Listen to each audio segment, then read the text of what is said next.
Hello guys, welcome for come on my YouTube channel IQ Study.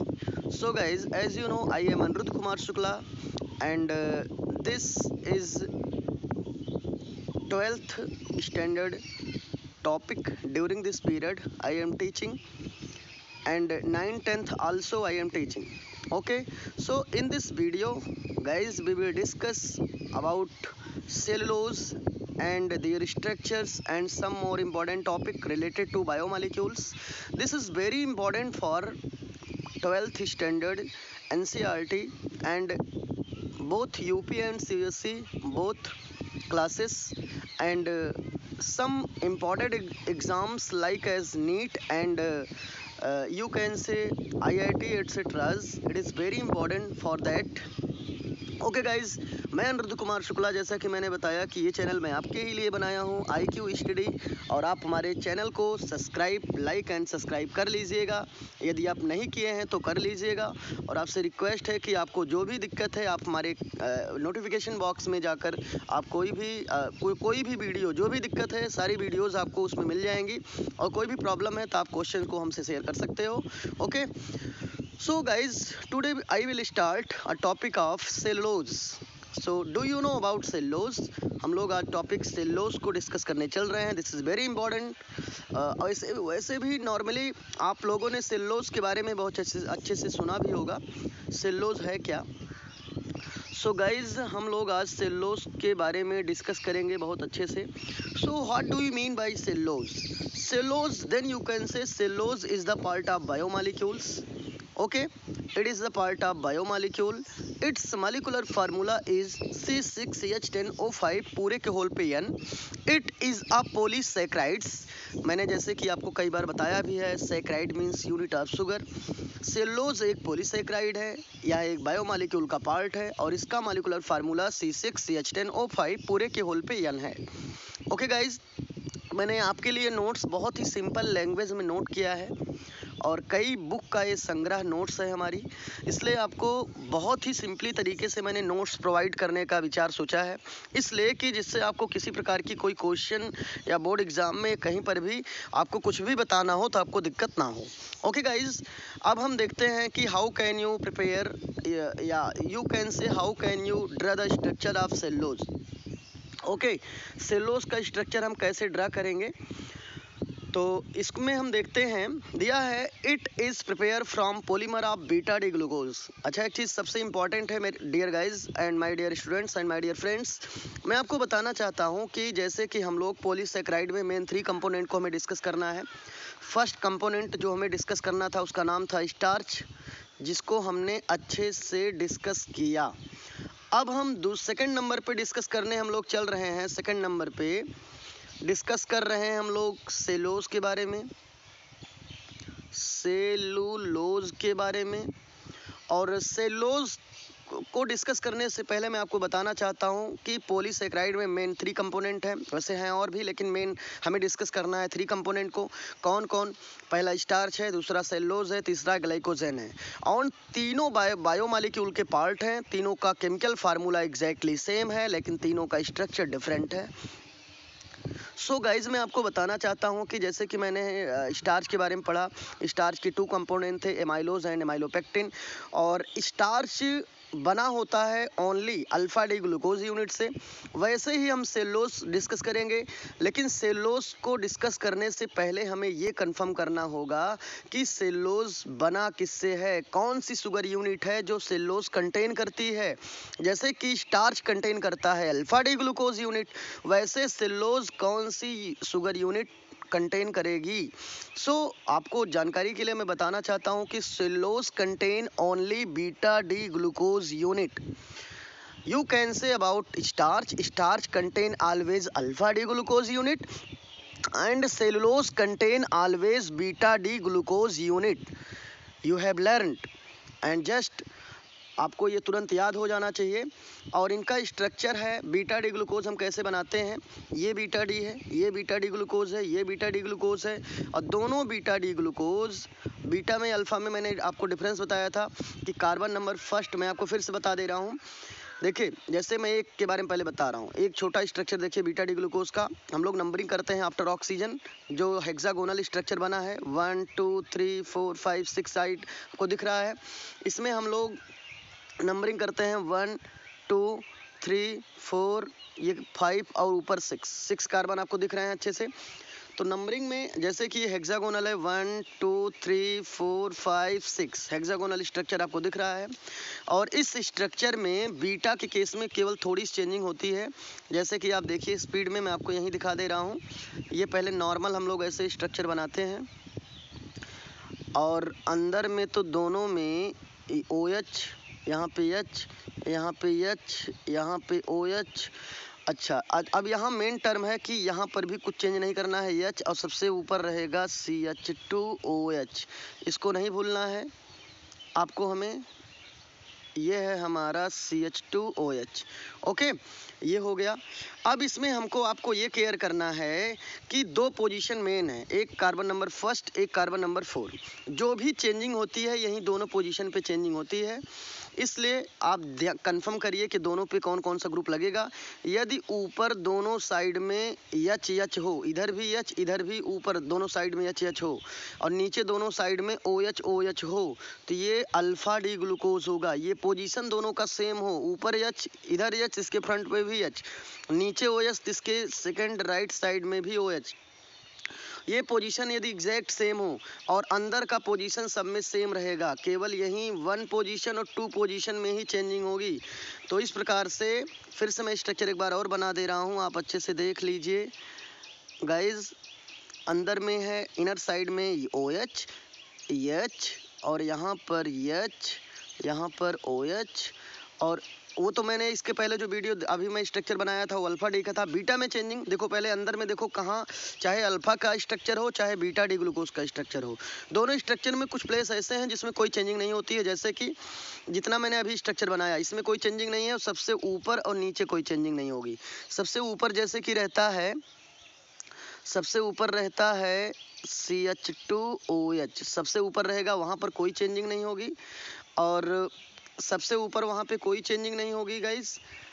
और अब मैं आपको दिखाना चाह रहा हूँ कि लेकिन कुछ प्लेस ऐसे हैं जहाँ पे चेंजिंग होती है। वो मेन कौन कौन प्लेस है, वो कार्बन नंबर फर्स्ट है, कार्बन नंबर सेकंड है।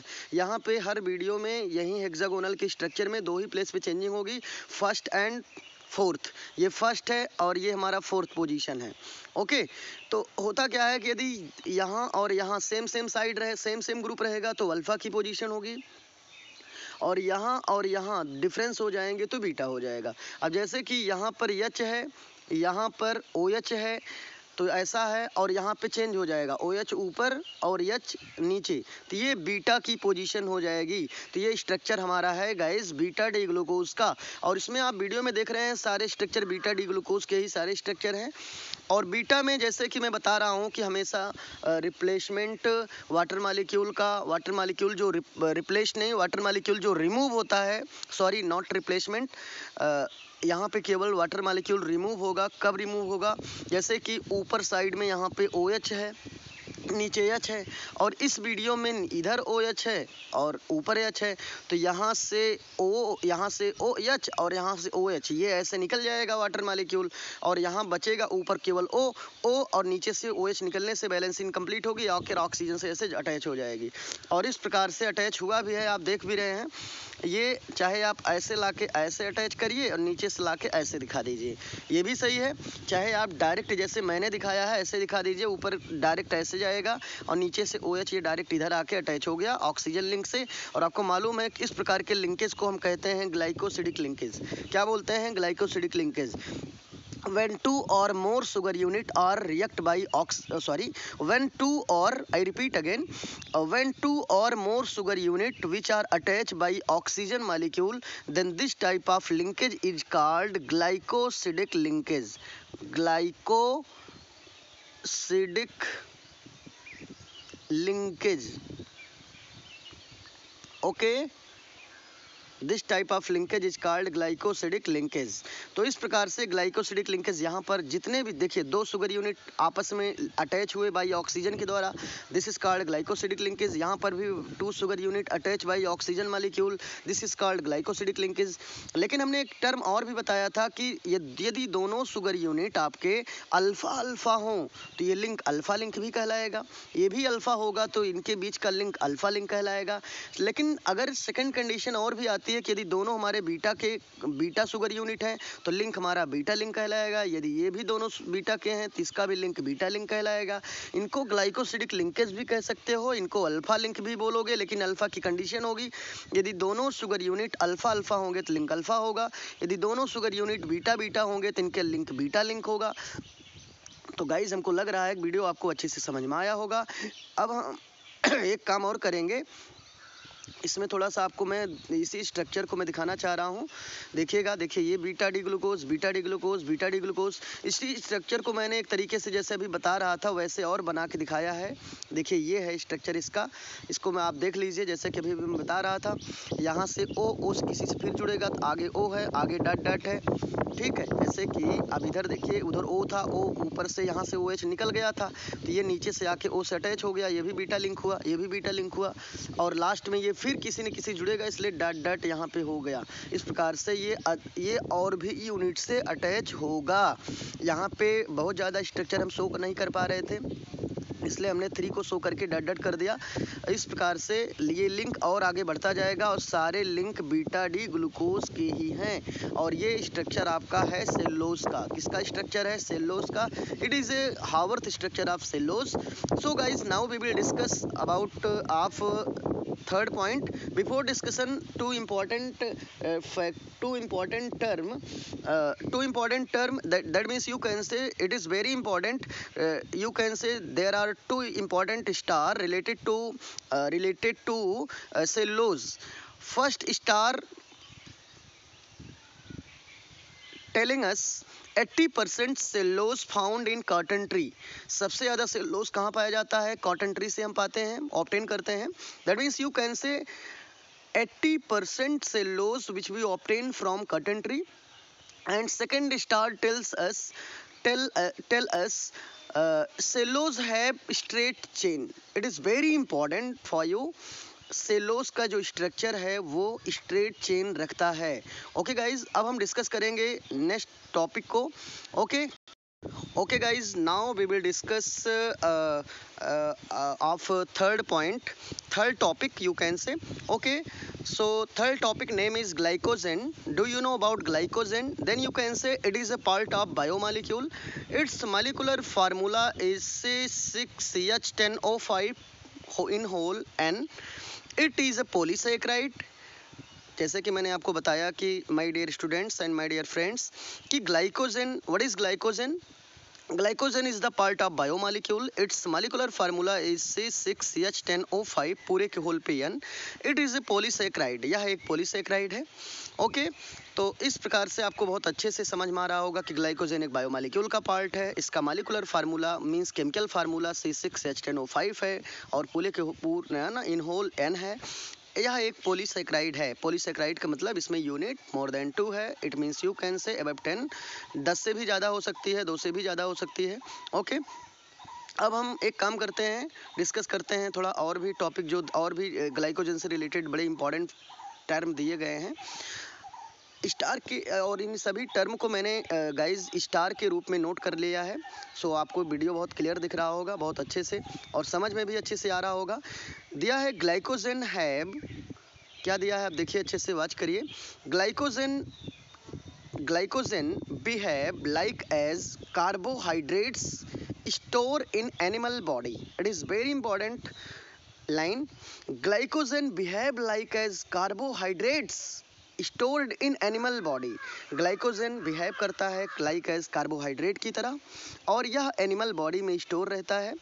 It is also known as animal starch, और इसको हम एनिमल स्टार्च के नाम से भी जानते हैं because it structure is similar to amylopectin, क्योंकि इसका स्ट्रक्चर एमाइलोपेक्टिन से रिलेटेड है। जैसे कि बताया नहीं कि ग्लाइकोजन एक बायोमोलिक्यूल का पार्ट है, it is a part of biomolecule, it is a polysaccharide unit, it's molecular formula of C6H10O5 पूरे के होल पीएन। ये पूरा सेम है, लेकिन थोड़ा सा कह रहा है कि ग्लाइकोजन बिहेव करता है लाइक एस कार्बोहाइड्रेट के रूप में, और ये एनिमल बॉडी में स्टोर रहता है, और ये स्टार्च के रूप में भी बिहेव करता है। इसलिए बिहेव करता है कि स्टार्च के दो पार्ट थे, एमाइलोज और एमाइलोपेक्टिन, और इसका जो ग्लाइकोजन है इसका स्ट्रक्चर एमाइलोपेक्टिन की तरह ही दिखता है, इसीलिए इसको एनिमल स्टार्च के नाम से भी जानते हैं। Okay, now we are going to discuss third star. Third star you can look here, आप इसको देख सकते हैं।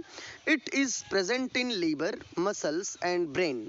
या कहाँ कहाँ प्रेजेंट होता है? लीवर में, मसल्स में, ब्रेन में। Glycogen is also found in east and fungi. Okay, तो इस प्रकार से glycogen, east and micro organism और फंगी, इस प्रकार से, जैसे कि मैंने इसका मतलब भी हिंदी में भी नोट कर दिया जिससे बच्चे कंफ्यूज ना हो। ईस्ट मीन्स माइक्रो ऑर्गेनिज्म और फंगी मीन्स होता है फफूद या कवक। तो इस प्रकार से ग्लाइकोजन माइक्रो ऑर्गेनिज्म के रूप में भी रहता है, और माइक्रो ऑर्गेनिज्म में भी पाया जाता है, और फंगी, फफूद या कवक में भी पाया जाता है। ओके गाइज, अब हम डिस्कस करते हैं फोर्थ स्टार को, और बहुत ही इम्पॉर्टेंट है ये। जैसे कि देख रहे हैं, important of carbohydrate, importance of carbohydrate. Okay, importance for carbohydrate हम डिस्कस करेंगे। तो इसमें डिस्कशन से पहले मैं आपको बता दूं कि आप प्लीज़, यदि आप, कुछ लोग ऐसे भी हैं जो चैनल को सब्सक्राइब नहीं करते हैं, सो प्लीज़ आप सब्सक्राइब भी कर लीजिए, क्योंकि हम आपके लिए अगर इतना कर रहे हैं तो आप सब्सक्राइब भी करिए।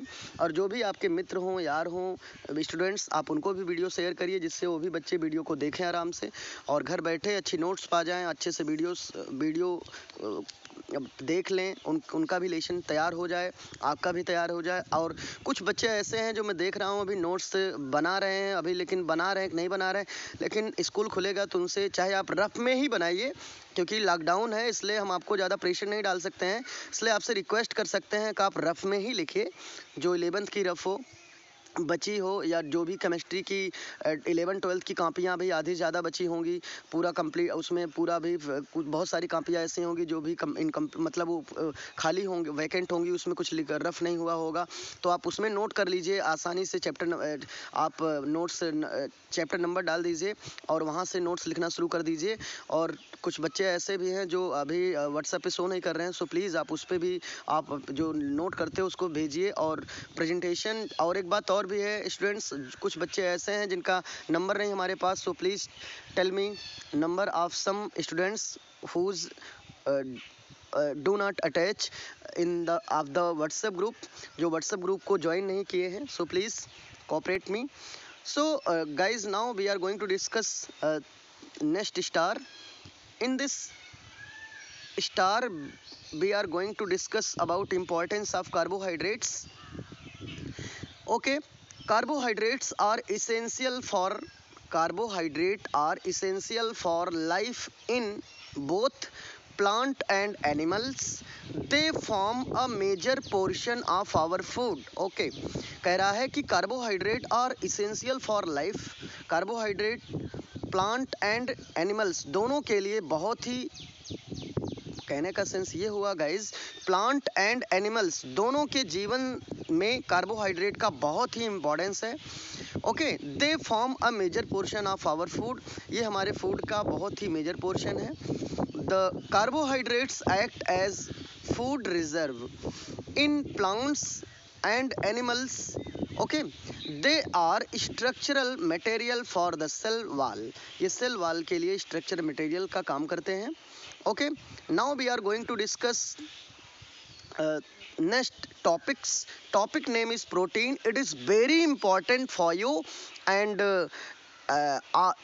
it is very important for your board exam and your many exam related to study related to you can say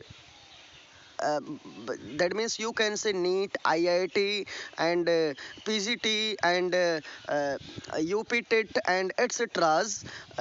सो बहुत सारे पुलिस, एसएससी, सभी एग्ज़ाम के लिए प्रोटीन बहुत ही इंपॉर्टेंट है। प्रोटीन आता है। सो गाइस, प्रोटीन को आप बहुत अच्छे से डिस्कस कर लीजिए, बहुत अच्छे से मैं आपको रटा भी दूंगा और अच्छे से तैयार हो जाएगा। सो don't waste the time, so let us start of topic protein. So what do you mean by protein? Then you can say protein is the part of biomolecules. Protein is the part of biomolecules. It is made up of a larger number of alpha amino acid, जो alpha amino acid से बना है। So guys, फिर से आप I repeat again about proteins. It is a part of biomolecules. It is made up of a larger number of alpha amino acids. The Greek word protein is Proteus which means primary importance. Okay guys, कहने का sense ये हुआ कि मित्रों की protein एक biomolecule का part है जो larger number of alpha amino acid से बना है। जैसे इसमें क्वेश्चन पुटअप हो सकता है कि write the name of acid which are present in protein. वह कौन सा एसिड है, उस एसिड का नाम बताओ जो प्रोटीन में प्रेजेंट है। तो आपका आंसर है अल्फा अमीनो एसिड। यदि आप अल्फा अमीनो एसिड नहीं बता पाते हो तो गाइज आप केवल इतना ही बता दीजिए अमीनो एसिड। कौन acid? Amino acid. Amino acid is found in proteins. Amino acid protein में पाई जाती है। तो अमीनो एसिड आप टिक कर दीजिए, आपका सही हो जाएगा। और एक सबसे इंपॉर्टेंट टर्म इसमें कह रहा है कि प्रोटीन का जो ग्रीक वर्ड है वो प्रोटियस है और जिसका मीन्स होता है प्राइमरी इंपॉर्टेंस। इसका मतलब हमारे बॉडी में सबसे प्राइमरी इंपॉर्टेंस प्रोटीन का है। So guys, thank you for watching my video and next video we will discuss about next topic related to protein, because protein has not closed. Protein अभी close नहीं हुआ है। Protein का topic अभी और भी है, लेकिन हम उसको नेक्स्ट वीडियो में आपको बताएंगे। So thank you for watching my video. Good luck for all of you. Okay guys.